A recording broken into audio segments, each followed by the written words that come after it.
उसके पास बस 2 ग्रेनेड थे। उन्होंने उनमें से एक नदी में फेंक दिया क्योंकि वह 2 दिनों से भूखा था और मछली पकड़ने की कोशिश कर रहा था। लेकिन जब ग्रेनेड पानी में गया तो कुछ नहीं हुआ। मजबूरन उसने अपनी बची हुई आखिरी ग्रेनेड भी पानी में डाल दी।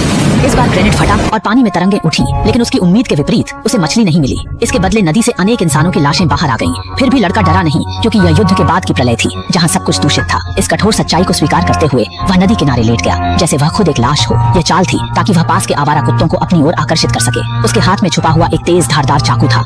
जैसे ही कुत्ते ने पास आकर लड़के पर हमला करने की कोशिश की, लड़के ने तत्परता से कुत्ते को मार डाला। कुत्ता उसके हाथ पर हमला करने का प्रयास कर रहा था, यह सोचकर कि दूसरा हाथ खाली है। जब वह अपने पिता को दिखाने गया कि उसने भोजन का इंतजाम कर लिया है, तो पिता ने उसे डांट दिया। उन्होंने सुझाया कि जानवर के अंगों को तुरंत हटा देना चाहिए, अन्यथा विषाक्तता मांस को बर्बाद कर सकती है। मांस अब खाने योग्य नहीं था। पिता ने उससे जानवर की खाल उतारने और पड़ोसी को ले जाकर सामान में बदलने को कहा। पड़ोसी के पास एक बंदूक थी।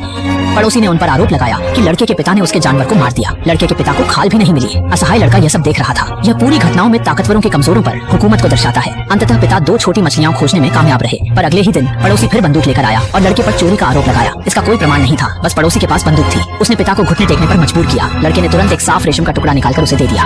पड़ोसी को जब फायदा दिखा तो वह वहाँ से चला गया। अगली सुबह लड़के को कुछ दिनों में पहली बार खुशी महसूस हुई, क्योंकि उसने एक बड़ी मछली पकड़ ली थी। उत्साहित होकर वह अपने घर आया और पिता को यह खुशखबरी दी। लेकिन घर के अंदर जाते ही उसने देखा कि उनके पिता अब इस दुनिया में नहीं रहे। मिट्टी और हवा के प्रदूषण ने पौधों को भी जहरीला बना दिया था और जंगली सब्जियों के सेवन ने उनके पिता के शरीर को विषाक्त कर दिया था। लड़का इस प्रलय में पैदा हुआ था। वह उसके मृत या सोने की स्थिति को समझ नहीं पाया। उसकी सबसे साधारण समझ के अनुसार उसने पूरे एक दिन घर के बाहर अपने पिता का इंतजार किया।